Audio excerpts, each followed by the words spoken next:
Kenali dirimu, bukan sibuk menganalisa orang lain. Mari kita berterima kasih kepada Sang Semesta yang telah mengizinkan kita hari ini untuk belajar. Oleh karena itu puji Dia, bersama-sama membaca hamdalah. Alhamdulillahirabbil alamin. Mari kita awali kajian kita hari ini bersama-sama memohon ridho dan berkah Allah dengan membaca basmalah. Bismillahirrahmanirrahim. Baik, kita masuk sekarang. Udah siap? Oke. Kita akan menjelajah kemana? Ke dalam, ya, ke dalam. Kalian tuh terlalu banyak menjelajahnya keluar sampai lupa pada diri sendiri. Yuk, kita sekarang tafakuri ayat ini, ya. Wa fi anfusikum afala tubsirun.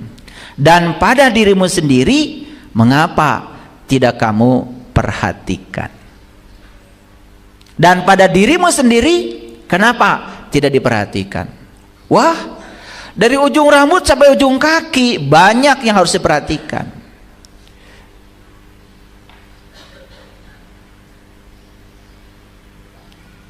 Aduh, saya pengen nangis kalau lihat. Bagian rambut aja.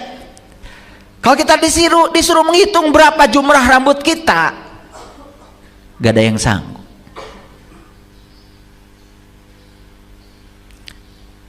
Pada setiap helai rambut ini ditumbuhkan, diurus, diatur oleh Allah, sampai Allah tuh gak pernah tidur, gak pernah ngantuk, ngurusi semua tubuh kita. Rambut saja, rambut yang kelihatan setiap hari. Saya tanya, siapa yang pernah menghitung berapa jumlah helai rambut di kepalanya?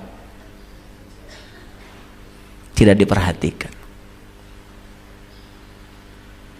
Di bawah rambut ada apa? Wah, lebih kompleks lagi. Ada otak dengan segala fasilitasnya. Kalau dibahas secara dalam, ya Allah, otak kita tuh lebih canggih daripada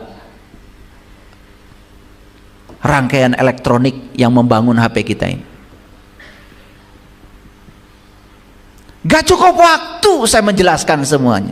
Belum ke bawah, mata, telinga, kenapa bisa melihat, kenapa bisa mendengar, nafas, mulut, wah, terus jantung, paru. Ya Allah, itu baru aspek luar. Aspek jasmani, apalagi yang mengendalikan di dalamnya, software yang mengendalikan hardware kita ini, yang bernama ruhku, itu lebih kompleks lagi. Makanya pertanyaannya, wa fi anfusikum, dan pada dirimu sendiri, afala tubsirun, mengapa kamu tidak perhatikan? Dan kalau kita memperhatikan diri kita ini, lahir batinnya, kita akan jumpa dengan pemiliknya.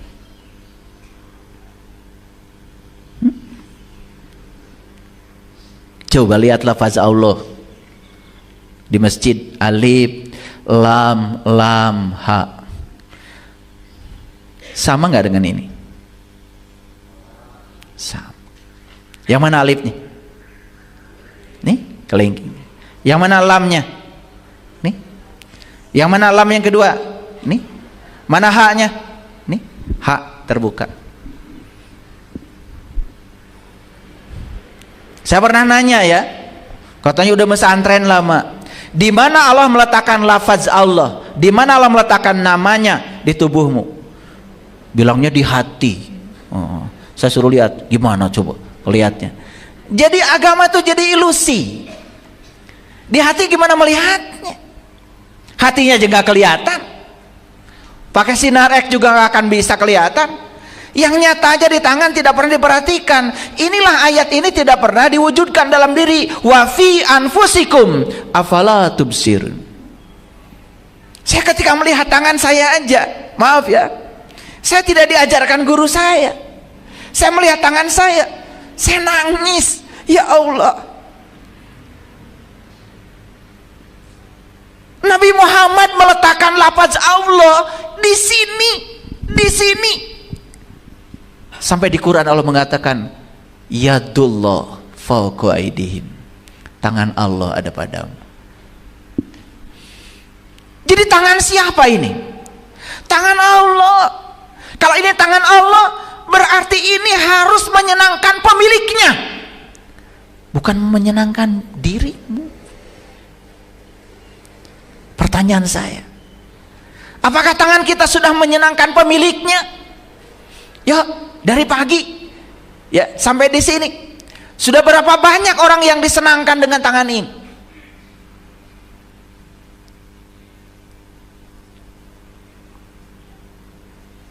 Rumput, pohon, bunga di taman kita, dia tidak bisa menghadirkan air untuk dirinya, maka tangannya dititipkan kepada kita. Begitu kita ngambil air, bunga tersenyum, rumput di taman tersenyum, semuanya tersenyum, dan mereka akan berterima kasih ngasih bunga yang indah kepada kita. Pagi-pagi tadi habis olahraga saya lari 7 kilo. Kalau saya pagi-pagi lari 7 kilo 7 kilo loh, lari 350 kalori harus terbakar.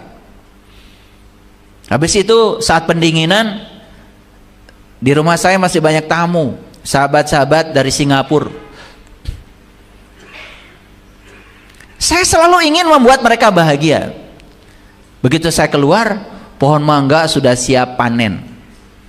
Udah, saya naik pohon mangga itu 30 kilo saya turunkan.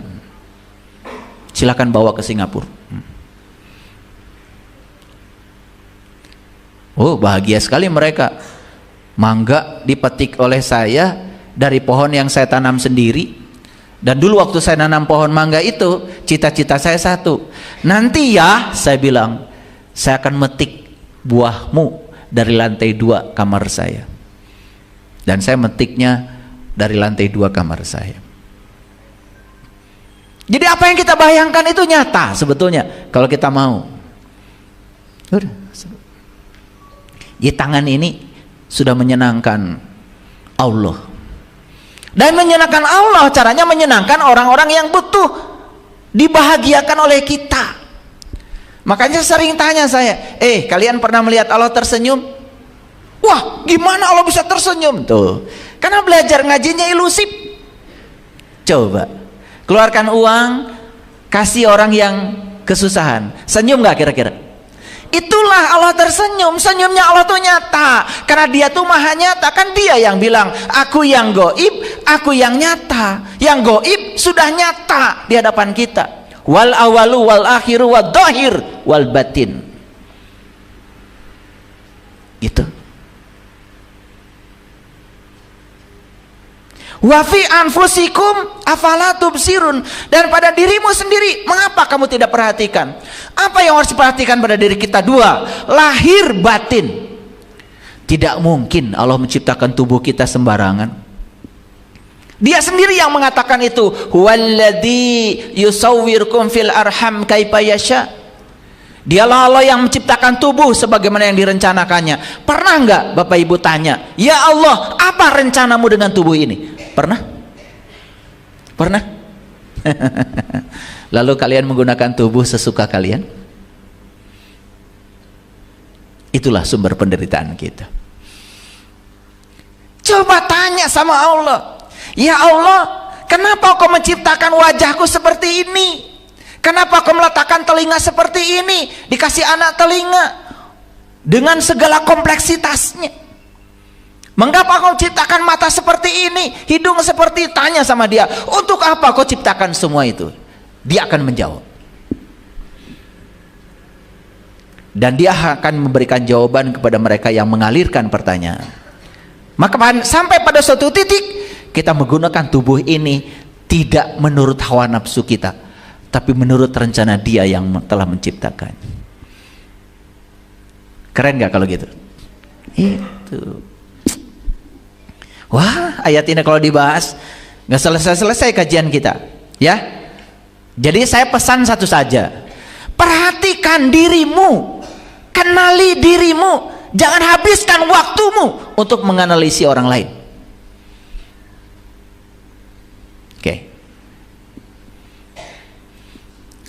Karena tugas utama hidup adalah mengenali diri sendiri, bukan sibuk menghabiskan waktu untuk menyerang, menganalisa, memusuhi orang lain.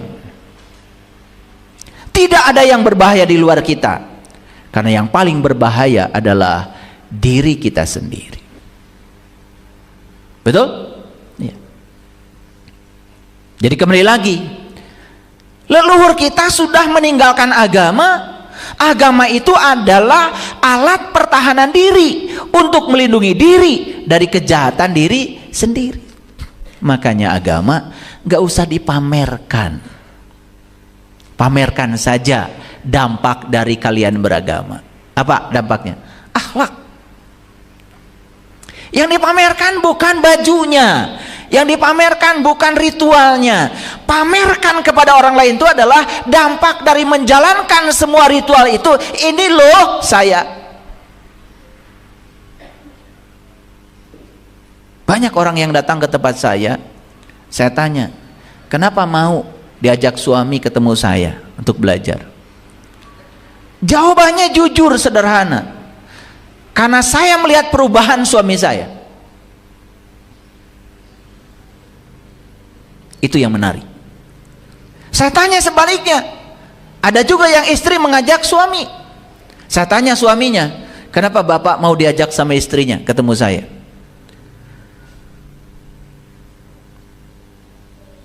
Suaminya menjawab, dahsyat sekali katanya ilmu kesadaran. Kenapa?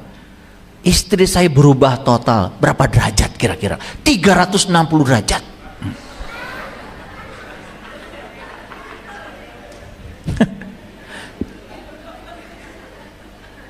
Memangnya apa? Pokoknya luar biasa. Dulu dikit-dikit ngomel, sekarang masih ngomel, maksudnya cuman lebih jarang gitu. Itu aja udah 360 derajat. Kebayang sama saya dulu ngomelnya kayak apa? Jadi saya tanya perubahannya seperti apa? Biasanya sehari itu 100 kali Pak. Sekarang ya 99. Perubahan sekecil itu saja membuat dia tertarik untuk belajar. Itulah ketika kita merubah ke dalam. Merubah ke dalam. Kalau saya ceritakan satu-satu nggak habis waktu ini. Oke, baik ya. Coba renungkan kata-kata ini. Tak akan pernah bisa mengenali orang lain dengan baik sebelum kita mengenali diri kita sendiri. Ini kata-kata saya. Karena saya belajar, sepanjang saya tidak kenal pada diri saya sendiri, saya juga tidak akan pernah bisa mengenali orang lain. Oleh karena itu, cara mengenali orang lain, ya kenali diri kita sendiri. Ibu, pernah ada orang yang marah sama ibu? Pernah? Atau sering? Oke, gak apa-apa. Apa pesannya? Ketika dikata-katain yang kasar, yang merendahkan, enak gak kita? Gak enak. Pesannya apa? Kan pesannya sederhana. Oh, dikata-katain seperti itu saya gak enak.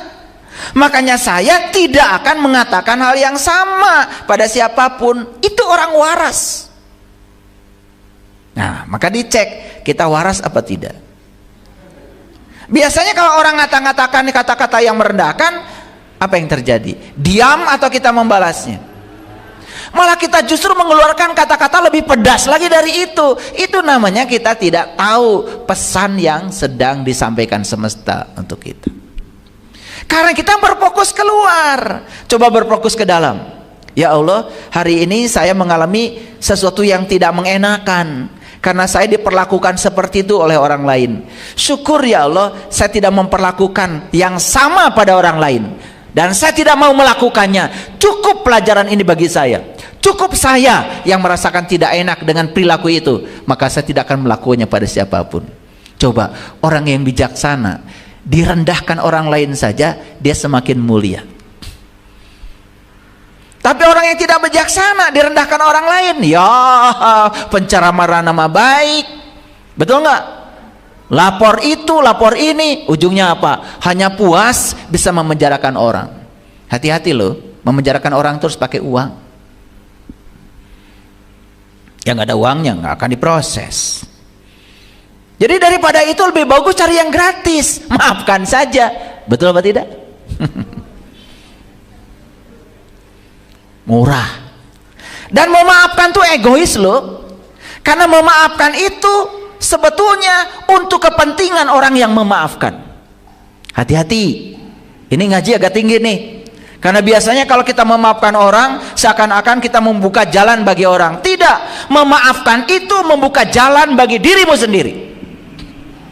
Makanya saya sering mengatakan memaafkan itu egois. Karena apa? Memaafkan itu keuntungannya bukan siapa-siapa kecuali buat dirinya sendiri. Makanya orang yang tidak mau memaafkan sebetulnya dia sedang meracuni dirinya sendiri. Oke. Bagaimana cara mengenali diri? Sederhana kok. Yang pertama, ketahui dan pahami diri kita. Setiap diri itu sempurna. Apa sempurnanya? Karena dalam setiap diri ada dua, ada kelebihan sekaligus juga ada kekurangan. Kelebihannya untuk disyukuri, kekurangannya untuk diperbaiki. Itu. Jangan-jangan sudah bertahun-tahun hidup, kalau saya tanya, apa kelebihan dirimu? Apa kekurangan dirimu? Jangan-jangan tidak tahu. Waduh, hidup model kayak gitu, ya, tidak berbasis SWOT itu namanya. Itu pasti hidupnya itu ya amburadul. Yang kedua, kalau saya tanya, bidang apa sih ya yang sangat kita kuasai dan kita senang melakukannya? Sudah ketemu belum?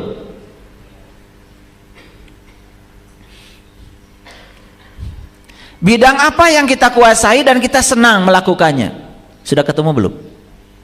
Jadi kalau hari ini kalian kerja masih menganggap beban, masih capek, itu ada yang salah. Karena kalau dia mengerjakan sesuatu sesuai dengan bidangnya yang dia minati, pasti akan senang melakukannya. Waktu tidak membatasi lagi. Ikhlas itu datangnya di situ. 3, bisa nggak kita jujur pada diri sendiri? Ini yang paling berbahaya ini, ketika orang tidak bisa jujur pada diri sendiri. Misalnya, dia itu tidak tahu, tapi dia tidak tahu kalau dia itu tidak tahu. Kan sulit yang kayak gini diberitahu.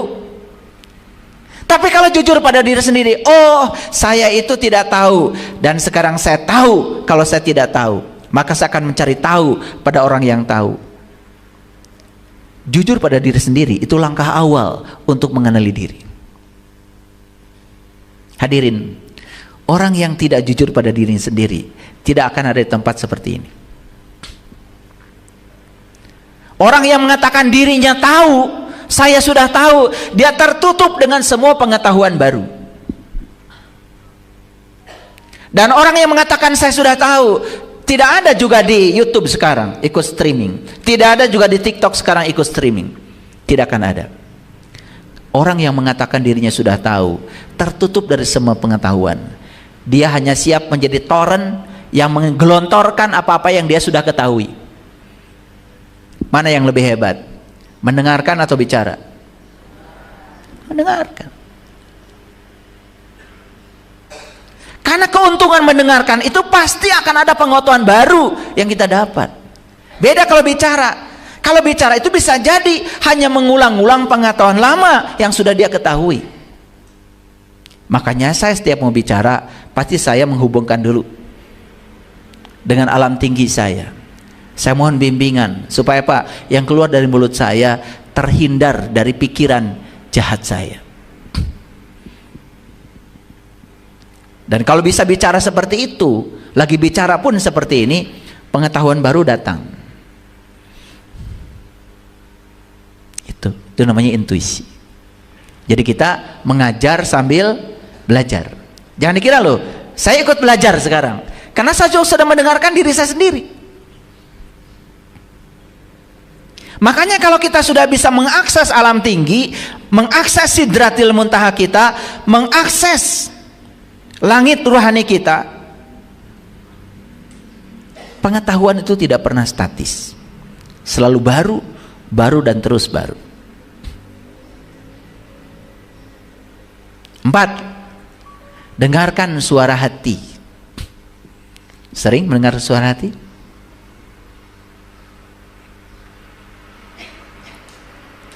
Karena itu suara kebenaran.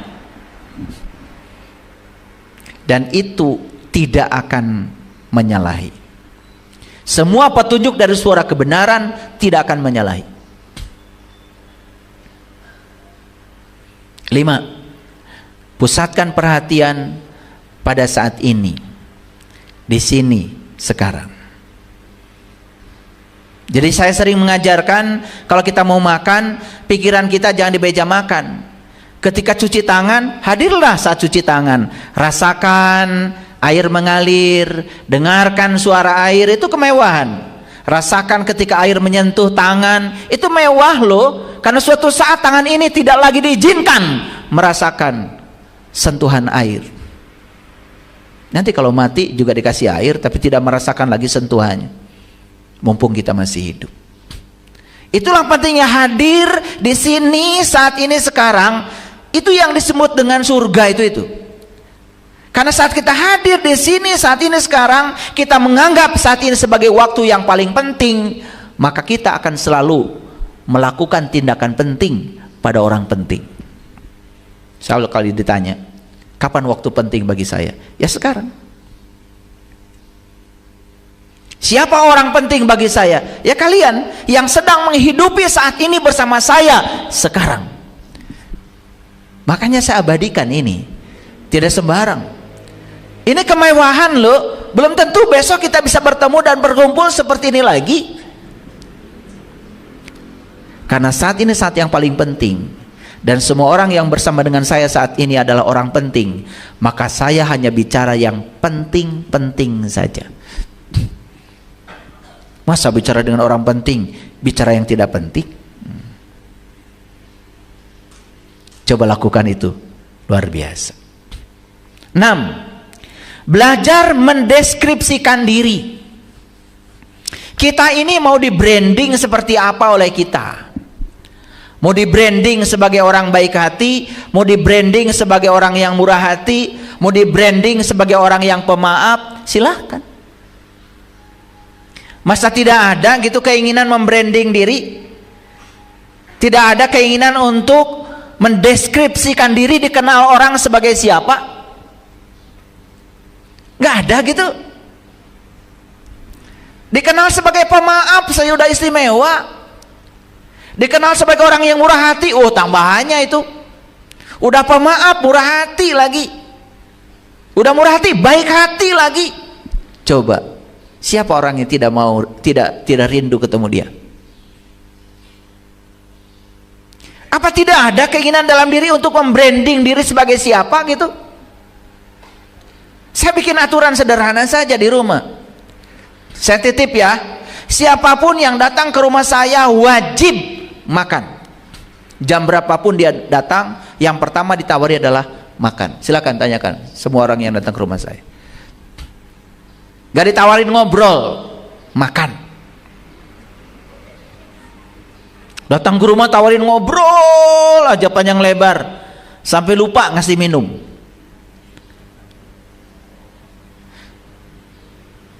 Makanya setiap orang yang datang ke rumah saya pasti sudah membranding.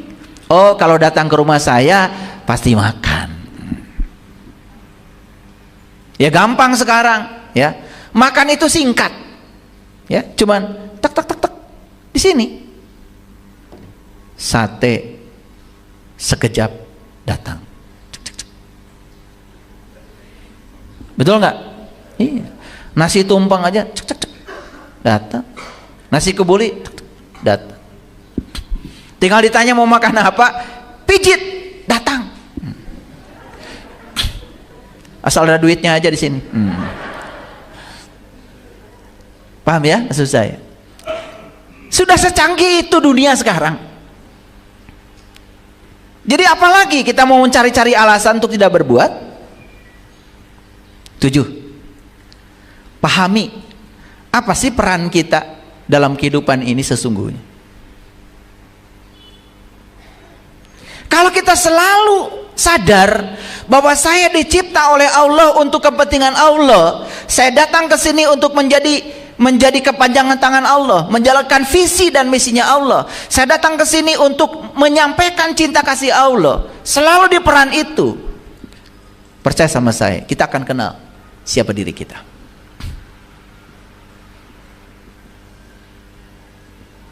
Delapan, sesekali tanya coba, gak usah orang jauh. Yang pertama tanya pasangan kita, apa artinya saya bagi kamu? Tanya sekali. Yang kedua tanya anak-anak kita. Kalau saya suka nanya sama anak-anak, apa pandangan kalian tentang ayah? Apa yang kalian rasakan dengan keberadaan ayah di rumah ini? Biar kita perlu feedback loh dalam hidup. Jangan sombong. Sesekali gunakan mulut orang lain untuk menunjukkan kelemahan kita. Pernah nggak melakukan itu? Pernah? Nanti pulang ke rumah bilang sama suami, "Pah, terserah nyebutnya apa. Apa pandangan papa terhadap saya sebagai istri?" Atau yang laki-laki nyampe rumah tanya, "Mah, apa pandangan mama terhadap saya?" Bagaimana bisa terjadi perbaikan kalau kita tidak mau mendengar feedback dari orang lain? Lalu kita ambon sorangan, merasa paling kepala rumah tangga, merasa paling hebat. Yang keluar adalah, kurang apa sih saya? Nah, sombong. Kalau saya digitukan, kurang apa saya? Kurang banyak.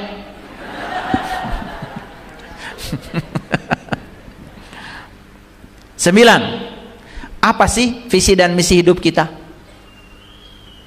Masa hidup tidak punya visi? Masa hidup tidak punya mimpi? Kalau tidak punya visi, tidak akan ada misi, maka hidupnya tidak terarah. Jika perlu, kita harus baca data diri. Golongan darah sudah tahu ya? Oke. Sekarang sudah ada kepribadian berdasarkan golongan darah, sudah saya jelaskan. Tipe otak sudah tahu belum?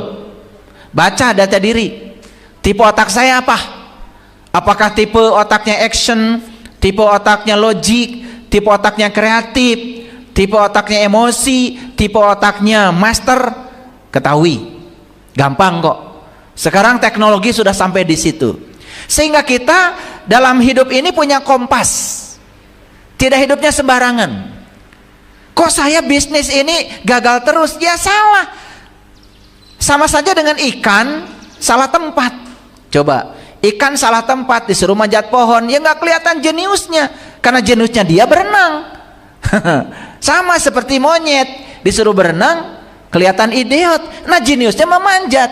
Jangan-jangan kita disebut idiot oleh orang lain cuma salah tempat. Tidak ada orang yang idiot, semua hebat. Percaya sama saya, tidak ada satu orang pun yang idiot. Semua diciptakan Allah sempurna. Kenapa kita kelihatan tidak berbakat ya di situ? Ya karena Anda salah tempat.